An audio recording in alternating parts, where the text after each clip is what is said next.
नमस्कार मित्रांनो, महाराष्ट्र इमारत व इतर बांधकाम कामगार कल्याणकारी मंडळ अंतर्गत नोंदीत बांधकाम कामगारांना आता वर्षाला 12,000 रुपये दिले जाणार आहे। तर या अंतर्गतचा GR सुद्धा प्रस्तावित करण्यात आलेला आहे।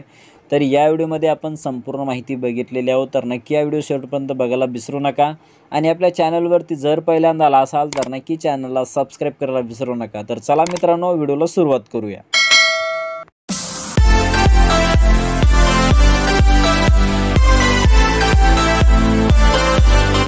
तर मित्रांनो, महाराष्ट्र इमारत व इतर बांधकाम कामगार कल्याणकारी मंडळ मुंबई अंतर्गत नोंदीत बांधकाम कामगारांना लागू करण्यात आलेल्या निवर्ती वेतन योजनेची सविस्तर कार्यपद्धती या GR मध्ये विहित करण्याबाबत आलेली आहे। तर मित्रांनो, हा GR 19 जून 2025 अंतर्गतचा GR आहे। तर या GR अंतर्गत आपण महत्त्वपूर्ण माहिती पाहणार आहोत की इमारत व इतर बांधकाम कामगार योजनेअंतर्गतचा जो काही हा GR आहे, या GR अंतर्गतची महत्त्वाची माहिती आपण या व्हिडिओमध्ये जाणून घेणार आहोत। तर मित्रांनो, वयाची 60 वर्ष पूर्ण झालेल्या मंडळाकडील नोंदीत बांधकाम कामगारांना निवर्ती वेतन देण्याची तरतूद ही शासनाने सुरू करण्यात आलेली आहे। तर आपण या अंतर्गत जी काही महत्त्वाची माहिती आहे ती पाहणार आहोत की बांधकाम कामगारांना लागू करण्यात आलेल्या निवर्ती वेतन योजनेबाबत सविस्तर कार्यपद्धती SOP स्टँडर्ड ऑपरेटिंग प्रोसिजर विहित करण्याची बाब ही शासनाच्या विचाराधीन होती। म्हणजे मित्रांनो, या अंतर्गत जो काही महत्त्वाचा शासन निर्णय आपण तो पाहणार आहोत की महाराष्ट्र इमारत व इतर बांधकाम कामगार कल्याणकारी मंडळ मुंबई अंतर्गत नोंदीत बांधकाम कामगारांनी त्यांच्या वयाची 60 वर्ष पूर्ण झाल्यानंतर लागू करण्यात आलेल्या निवर्ती वेतन योजनेच्या सविस्तर कार्यपद्धतीस या शासन निर्णयाने मान्यता देण्यात येत आहे। तर मित्रांनो, वयाची जर 60 वर्ष पूर्ण झाली असेल तर तुम्हाला या अंतर्गत निवर्ती वेतन म्हणजे पेन्शन हे दिलं जाणार आहे। तर या अंतर्गत निवर्ती वेतन योजनेचे पात्रता आणि निकष काय आपण ती पाहणार आहोत। तर वयाची 60 वर्ष पूर्ण केलेली व मंडळाकडे सलग किमान 10 वर्ष नोंदीत असलेल्या सर्व बांधकाम कामगारांना सदर योजनेअंतर्गत पात्र ते राहणार आहेत।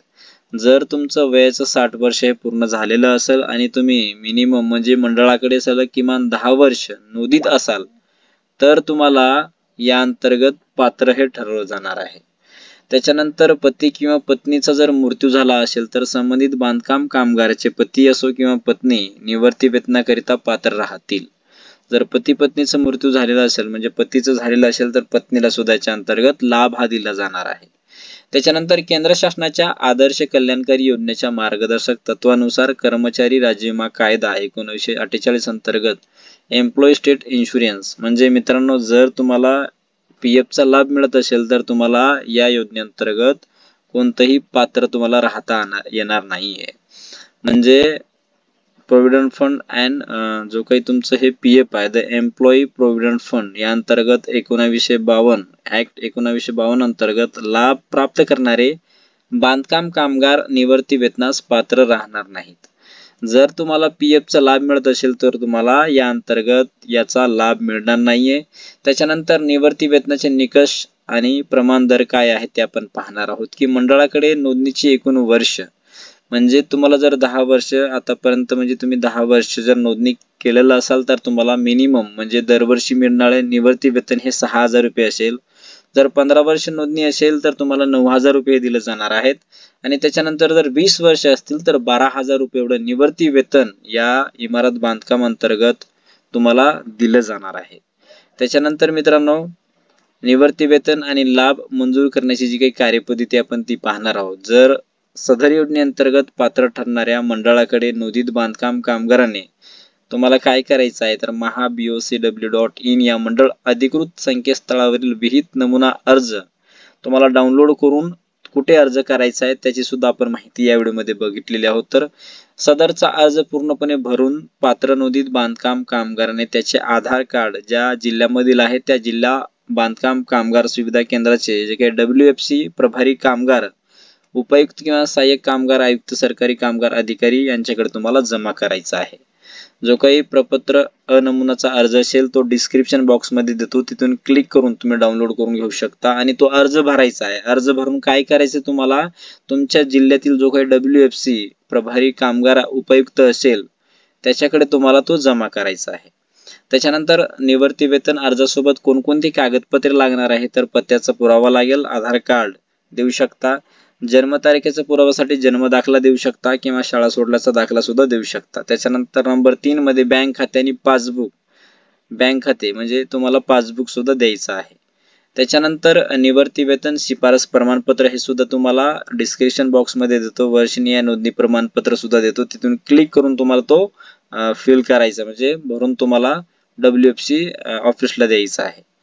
त्याच्यानंतर मित्रांनो, जो काही महत्वाचा आपण मासिक निवृत्ती वेतन आणि प्रदानाची कार्यवाही या अंतर्गत काही महत्वाचं दिलेलं नाहीये. त्याच्यानंतर जो काही समजा जो काही इथे खाली तुम्ही हा फॉर्म सुद्धा बघत असाल की प्रपत्र असेल, या अंतर्गत बांधकाम कामगाराचे नाव, बांधकाम कामगाराचा नोंदणी क्रमांक, आधार क्रमांक, जन्म दिनांक, वयाची 60 वर्ष पूर्ण झाल्याचा दिनांक, अशा प्रकारचा हा फॉर्म आहे, तुम्हाला फिल करायचा आहे.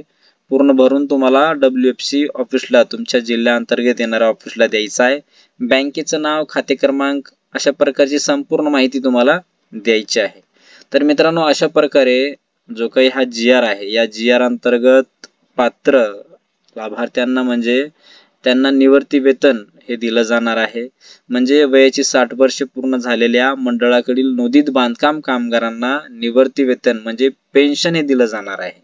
आणि यासाठी तुम्ही जर या अंतर्गत जर पात्र असाल तर तुम्ही काय करू शकता मित्रांनो, ही जी काही पेन्शन आहे ती तुम्ही मिळवू शकता. तर एक महत्वाचा असा GR आहे की महाराष्ट्र इमारत व इतर बांधकाम कामगार कल्याणकारी मंडळ योजनेअंतर्गत नोंदित बांधकाम कामगारांना लागू करण्यात आलेल्या निवृत्ती वेतन योजनेची जी काही रक्कम आहे ती त्यांना दिली जाणार आहे. जर तुम्ही 10 वर्ष, 15 वर्ष, 20 वर्ष अशा प्रकारे नोंदित असाल तर तुम्हाला चांगला बेनिफिट किंवा चांगलं निवृत्ती वेतन या योजनेअंतर्गत दिलं जाणार आहे. याचा आज तुम्हाला लगेच करायचा आहे. जो काही प्रपत्र क्रमांक ब असेल तो मी डिस्क्रिप्शन बॉक्स मध्ये देतो, त्याच्यावरती क्लिक करून तो तुम्हाला भरायचा आहे आणि तुमच्या जिल्ह्याअंतर्गत WFC ऑफिसला तुम्हाला तो द्यायचा आहे. तर अशा प्रकारची एक महत्वाची माहिती आपण आपल्या या चॅनलच्या माध्यमातून आपण पाहण्याचं काम केलेलं आहोत. तर आपला जर हा व्हिडिओ आवडला असेल तर नक्की नातेवाईकांना, मित्रांना शेअर करायला विसरू नका, जेणेकरून त्यांना पण एक महत्त्वपूर्ण माहिती कळेल. धन्यवाद. जय हिंद, जय महाराष्ट्र.